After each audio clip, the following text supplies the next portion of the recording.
Hey guys, welcome into Amanda's Favorites.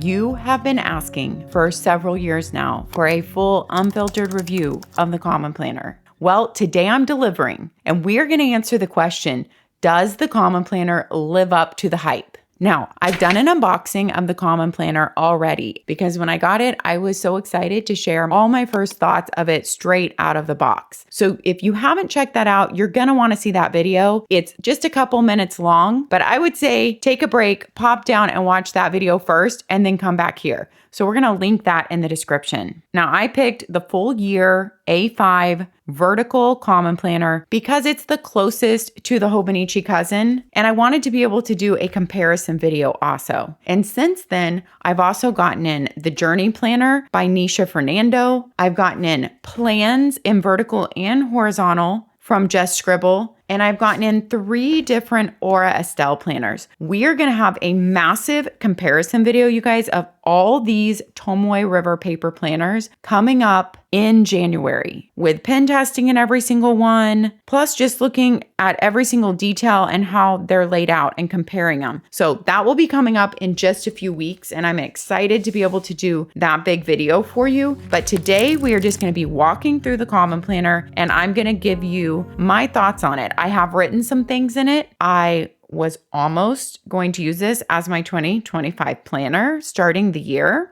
but something else took its place. If you want to know what that is, I have my 2025 stack video that is going to be linked down below too if you want to see my personal planning. I talk about what I might use this for then in 2025. We'll see if it ends up being used or not for that. But let's just talk about the details of this planner. Also, you probably saw me pull off an Avery tab here. These are amazing for any Tomoe River paper planners. They stick to the pages really well, and I move them every week and every month in my planner, and you can use them the entire year. I have used these same 2 tabs, moving them every week and every month in this Hobonichi this year, and the tabs still work. So these are just Avery tabs from Amazon. I will put that link down in the description too. I had already marked my first week in here, in fact, because it just makes it so easy to turn to your week. But I wanted it to look like a clean book for the first shot, so I had taken it off. All right, first of all, your cover on this is just a really soft cover that, as you can tell, it might pick up some fingerprints if you have a lot of oil on your hands, but not a lot because I've been touching it a lot. It is beautiful. I love her cover colors. She also has an option to get gilded page edges, gold gilding, and I would have loved to get that. I love the look of it. That makes it different from all those other Tomoe River paper planners, but that one had already sold out when I was picking this one up, and I didn't want to wait for a restock on it because I needed to get to work on it and have it in my hands. So I just ordered the plain edges, but you can get the gold gilded edges. On the side, it says your year, what size it is, and obviously it's a vertical, and you have your Sterling ink down here because if you're new and you don't know, Common Planner is designed by Sterling ink.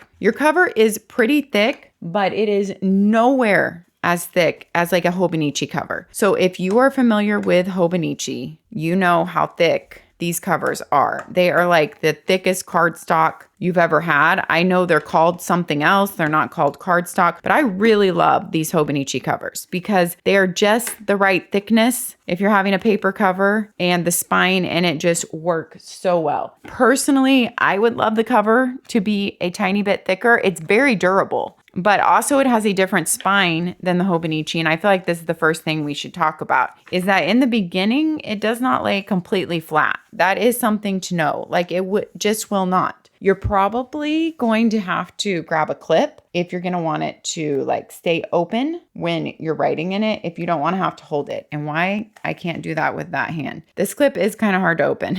Okay. So that could help it stay open while you're writing it on a page, or they make other planner clip like things, or you're just going to hold it down while you write in it. But having it stay open on your desk, I feel like is going to be a little bit hard in the beginning because see how it's wanting to come back up. Whereas Hobonichi, really, even if you don't have the Han, the hardcover one, even if you just have this one, and this is not going to be our full comparison video, but I will pull Hobonichi into it some. It really lays flat with this spine from the very beginning, like completely flat. So that is something I noticed about this, that I wish the spine was improved just a little bit. All right, so I feel next up, we will walk front to back, but I feel like everybody will want to see a pen test right off. So here is my pen test. This vertical full one is $56 and 520 pages and has a 3.7 millimeter grid. Here are all our pen tests, plus mild liners, plus Tombows down here, and Erin Condren dual tip markers, brush tip pens. We have a fountain pen in there. And if you turn it over, you can see all the ghosting that you see. That is very normal for 52 GSM New Sanzen Tomoe River paper. That is really what most of the Tomoe River paper planners are made out of. But just because it's 52 GSM Tomoe River paper does not mean they all feel the same or all react the same to pen. It's kind of like if you have 80-pound paper in a planner,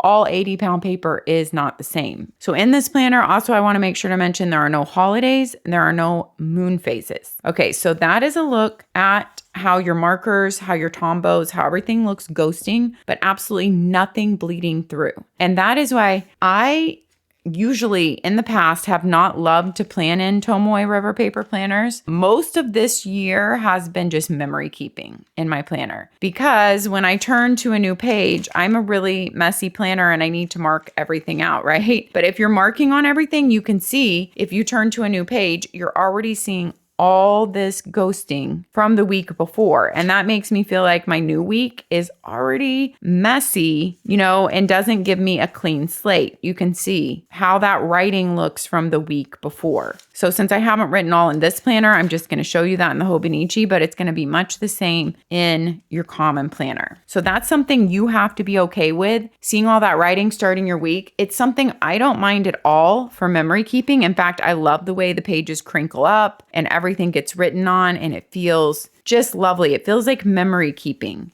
But as far as for planning, just for me, I prefer having a page that looks clean instead of, all written on when you turn to it. I don't mind it looking like this though for memory keeping or for journaling. I think it's beautiful. So for whatever you're using it for, think about how you feel about that ghosting, because the closest I can describe this, if you've never tried this paper, is like a Bible paper. And you are going to see all that, but it takes everything so well. It does not bleed through. And this paper being so thin and lightweight, that's how you can fit monthlies, weeklies, and daily pages for the entire year in one small A5 book. Now, Common Planner does have many different sizes. They also have different layouts, like horizontal. So this is not the only one. I just picked the closest one to the Hobonichi Cousin and to the other planners that I wanted to review and do a comparison video on. Now, I know people are going to ask how I feel about the paper compared to the Hobonichi. That'll be more in my comparison video, but I will just show you. Okay, there are both the pen test pages. I feel like they both show through about the same amount. As far as the paper feel, this is a 2024 Hobonichi. And this is a 2025 Common Planner. I feel like Hobonichi is a little bit smoother. So, a little more slickness, although I wouldn't call it slick, but a little bit smoother. This has a little bit less of that slick smoothness,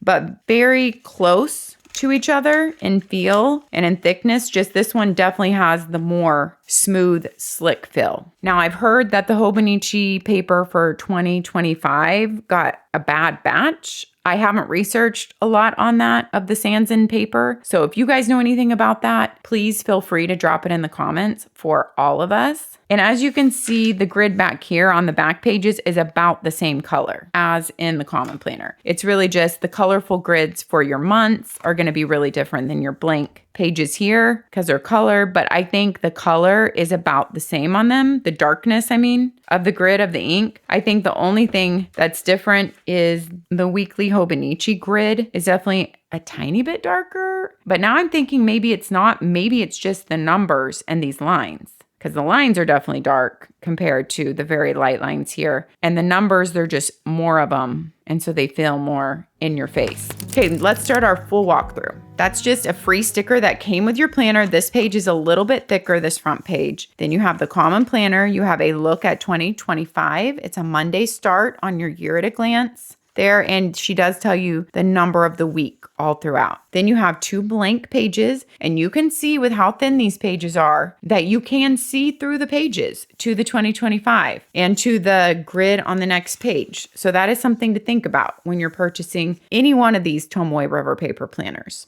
The way she has broken hers down up front here is you have a goal breakdown for your different goals. You have 6 slots, and you have the word someday, 1 year, half year, quarterly, monthly, weekly, and daily. So breaking it down as in what you want to work on and what that looks like at each one of these time periods. What you would be having to do daily and weekly to lead you to maybe monthly accomplishments of that goal, and quarterly, what would it look like, and to lead you to why are you doing this goal and where is it going to lead you, your goal breakdown. Then you have 2025 yearly trackers here. So you have the entire year on one page. You have weekends grayed out there, and it says your day of the week below each number. So this is great for any kind of tracking that you want to do, or whether you just want to write in big appointments here, or vacations or holidays, and map out things like that. Then you have a breakdown here for every single quarter, Q1, and you have priorities for Q1. And then I have colored these by month. It really just helps me to see it instead of gray all over the page, and it also makes me happy. So I went ahead and used Tombows to do this. You have your Q1, your priorities, and then how will those break down into January, February, and March? What are you going to focus on? And then January, February, and March right here opposite that page for whatever you want to use this for. Now, this is a kind of a replica of what's in the Hobonichi, but the Hobonichi doesn't have this breakdown opposite it. But every quarter you have that breakdown, and you have the daily breakdown. So this could be breaking down habits, and it could be like habit tracking here. Many people list the habit and then track down here. This could also just be writing something that happened every day or big things, however you want to use that. I share how I used mine in my Hobonichi in my 2025 stack video. So you go through each quarter of that.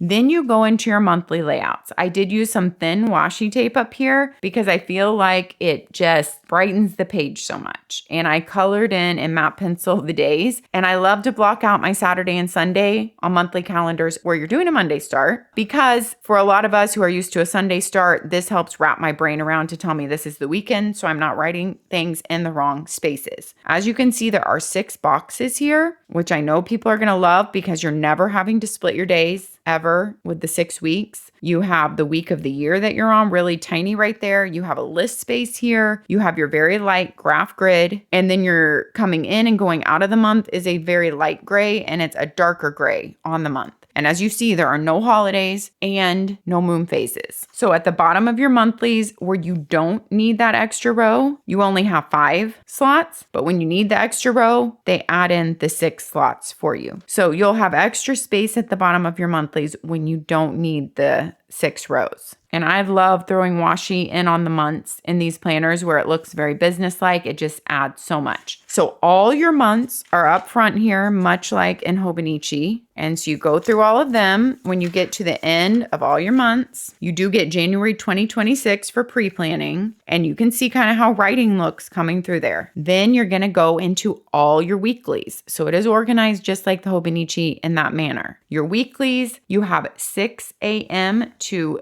midnight here. So it's not a 24-hour clock, but it is 6 a.m. to midnight. You do have like 2 lines before that if you needed an earlier start, and you have many lines after if you needed that to continue for some reason. And then if not, you have this blank space at the bottom for recording anything that you need, notes or lists. You have a list space here. You have your little mini calendar up here of the month with the week that you're on circled. And then you have your December going into January, week 1, all your dates up here. I do love how it is just so clean, so crisp, and so visually appealing. I mean, I've been in the Hobonichi all year. Here is one spread that I happen to leave blank. I on purpose tried to leave 1 or 2 spreads blank so I could do comparisons because I was really using this the whole year. But as you can see, you have big gray blocks here. You have things in red. Sunday is always in red on Hobonichi. You have the 24-hour timeline on the Hobonichi, and the graph grid is a little bit darker. So there's just a quick look. We will do more of this comparison in my big comparison video with all of these Tomoe River paper planners coming up, but I wanted to give you a quick look at the week at least. I do like how on the sides they have marked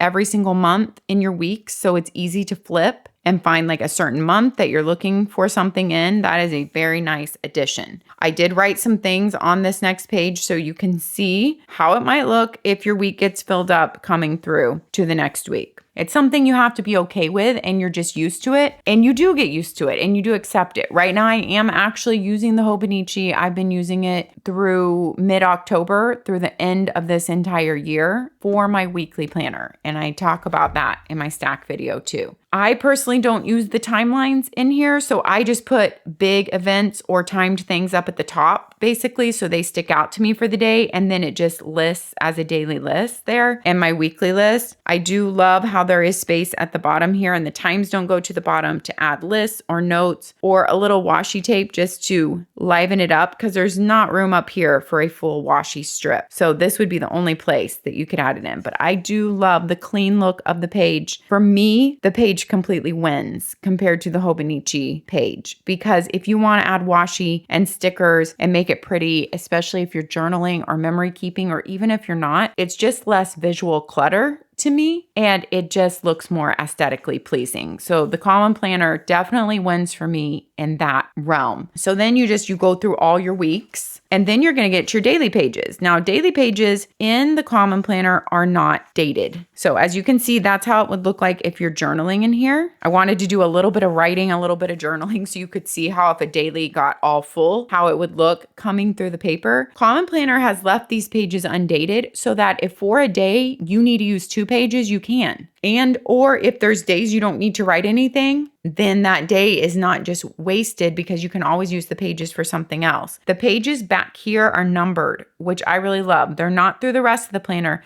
but your blank pages back here are numbered, so you could make an index of them, which is really nice. And I actually don't know how I would feel using it as a daily planner to have these pages undated. I personally feel like my planning style, if I was using it as a daily planner, I might prefer it dated, but I do love the option of it being open to basically use as a notebook and use as many pages as you wish. Also, if you're using it for journaling or memory keeping, it leaves that open and doesn't have that pressure of filling up a whole page per day. But on the other hand, some people might want that to be outlined for them, having to fill up a whole page per day and knowing, there's just one page dedicated each day. And by the end, if they do something on that page, it will be full. There's definitely things to think about on both sides. There is a tiny, tiny dot right here and right here marked at mid-page, and here and here. So you can barely see it. I love how she's made it not huge at all, but that if you want to quadrant off your page or know where the middle is, this really helps you, those little teeny dots. And compared to Hobonichi daily pages, let's find some blank ones. Every month has a different color for the daily pages in Hobonichi, so you have to deal with the color. I personally like the colors when they're happy like this, red for December. Some of the months I don't love the colors as much. I think they're drab, like an olive green in June. And it's fun because I'm a color person, so I like that. Also, I do like how they have this setting page for every month, kind of a page for a monthly list or to think about what happened that month,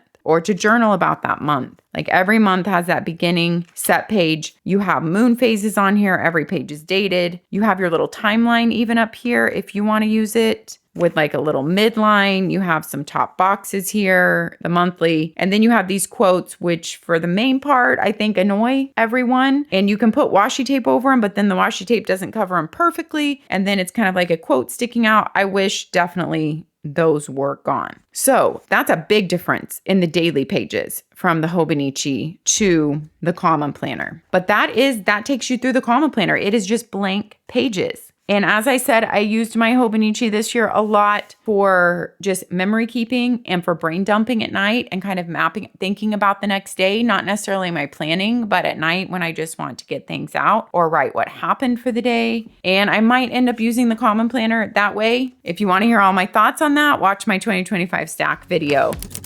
Now, I did say, does the Common Planner live up to the hype? I'm going to answer that question, for myself, just my opinion. I don't know if it lives up to all the hype of it, but I think it is amazing. I think for the most part, it solved every problem in the Hobonichi that people complained about. The color on the monthlies, where you have Saturday and Sunday and all that color, Sunday always being red, Saturday always being blue. You always have this big gray box up there. And on your weeklies, you're always having the big gray box and the red there and the red there. And I feel like everything that people complain about as far as that, and many people do love having the blank pages and not dated. And so I feel like it has solved all of those problems that people complained about with the Hobonichi. And I know Catherine from Sterling Ink, the owner and creator, and that was her mission in starting Common Planner, was to be able to solve that. And I know she loves having the blank journaling pages back here, basically not combining a daily planner into your weekly, but combining your planning with a journal. And I love the thought of that too. So it's different than Hobonichi. It solves a lot of problems that people complain about with Hobonichi. And like I said, honestly, my only improvements would be on the completely laying flat at the beginning, which is not a deal breaker for me at all. And then the cover maybe being a little bit thicker, but this one holds up great, I know, and it feels good in hand, and the color and the gold foiling is really beautiful. And if you got those gold edges,